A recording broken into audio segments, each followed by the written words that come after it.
আপনার ত্বকে একসময় হয়তো ব্রণ ছিল, ব্রণ ভালো হয়ে গেছে সময়ের সাথে, কিন্তু রেখে গেছে দাগ বা ক্ষত। অনেকের ক্ষেত্রে আগের ব্রণের দাগ বা ক্ষত তো রয়েই গেছে, সেই সাথে তৈরি হচ্ছে নতুন ব্রণ। আপনি হয়তো আশঙ্কায় আছেন এই ব্রণগুলো তৈরি করবে নতুন দাগ। এই ব্রণের দাগকে আমরা সাধারণত পোস্ট ইনফ্লামেটরি হাইপারপিগমেন্টেশন এবং ক্ষতকে অ্যাকনে স্কার বলে থাকি। এই দাগ বা ক্ষত আমাদের কিন্তু নানা ধরনের ভুলের কারণেই তৈরি হয়। আমি সেই ভুলগুলো আপনাদের সাথে শেয়ার করছি। প্রথম ভুল, ব্রণ হলেই আমরা জেনে শুনে বা নিজের অজান্তেই মুখে হাত দিতে থাকি, ব্রণকে খোঁটাতে থাকি। অনেকেই আছেন যে ব্রণটাকে চেপে ভাবেন যে পেয়ে গেলেন বুঝি ব্রণ থেকে চিরমুক্তি। ব্রণ তো ভালো হলেই না, আপনার হাতের ব্যাকটেরিয়া সংক্রমণ হচ্ছে ব্রণে, এবং সেখানে প্রদাহ হচ্ছে, স্কিনে ইরিটেশন হচ্ছে এবং দাগ তৈরি হচ্ছে। দ্বিতীয় ভুল, অনেকের অ্যালার্জির প্রবলেম থাকে এবং সেই কারণে চুলকোয়। যখন ব্রণ হয় এবং অ্যালার্জির অ্যাটাক হয় তখন তারা চুলকোতে থাকে। এই যে ইরিটেশন, এর ফলেও কিন্তু দাগ তৈরি হয়। তৃতীয় ভুল, ব্রণের চিকিৎসা একটি দীর্ঘমেয়াদী চিকিৎসা, কিন্তু অনেকেই ব্রণের চিকিৎসা শুরু করেই মাঝপথে থেমে দেয় বা ডক্টরের কাছে ফলো আপে যায় না, চিকিৎসা ছেড়ে দেয়। এর ফলে হয় কি, ব্রণগুলো তো ভালো হয় না, সেগুলো তৈরি করে দাগ।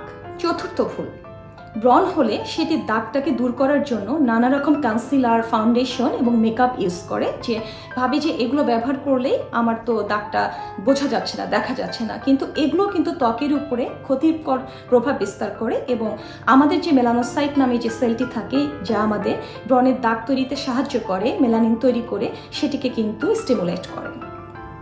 পঞ্চম ভুল, ফেয়ারনেস ক্রিম অবসেশন।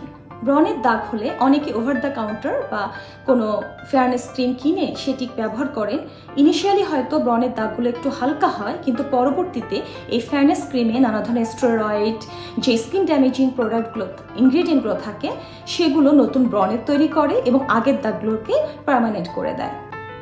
ষষ্ঠ ভুল, ব্রণের দাগ থেকে মুক্তির জন্য অনেকে লেবু, টুথপেস্ট ব্যবহার করে বা ব্লিচ করে ফেলে।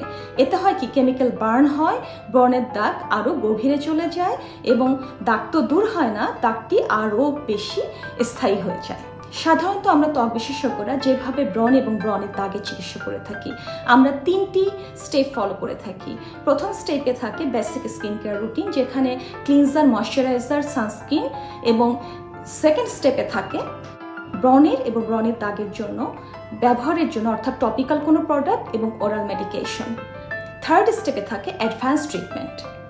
প্রথমে আমরা যে ক্লিনজারটি দিয়ে থাকি সেখানে সাধারণত গ্লাইকোলিক অ্যাসিড বা স্টোরিক অ্যাসিড থাকে এবং সাথে গ্রিন টি এক্সট্র্যাক্ট এবং ভাইটামিন ই যুক্ত কোনো ক্লিনজার দেওয়া হয়ে থাকে, যেটি ত্বকে পরিষ্কার করবে, পোরগুলোকে আনক্লগ হতে সাহায্য করবে এবং দাগকে হালকা করবে। ত্বকের পিএইচ ব্যালেন্স, ত্বকের যে স্কিন ব্যারিয়ার, সেটিকে রক্ষা করবে। ময়শ্চারাইজারটি সাধারণত হয় water based, niacinamide, retinol, antioxidant যেমন vitamin C, green tea extract যুক্ত আমরা কোনো ময়শ্চারাইজার অ্যাপ্লাই করতে বলি, যে স্কিন ব্রাইটনার এবং লাইটনার হিসেবে কাজ করে।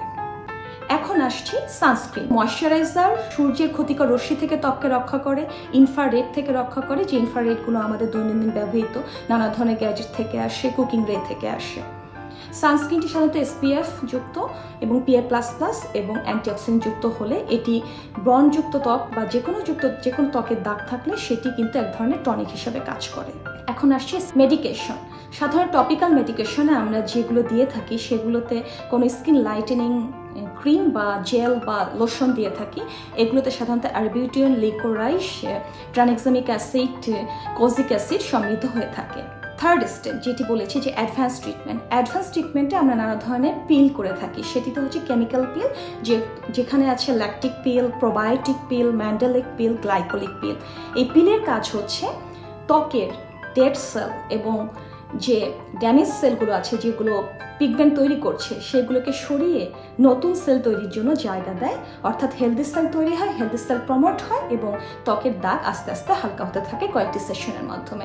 এছাড়া কিসমিস লেজারও ভালো রেসপন্স পাওয়া যায়। এরপরেও যাদের ব্রণের ক্ষত আছে, যেমন বক্স স্কার, আইসপিক স্কার বা রোলিং স্কার, এগুলোর ক্ষেত্রে আমরা সাধারণত PRP, মাইক্রোনেডলিং এবং ফ্র্যাকশনাল লেজারের কম্বিনেশন থেরাপি দিয়ে থাকি।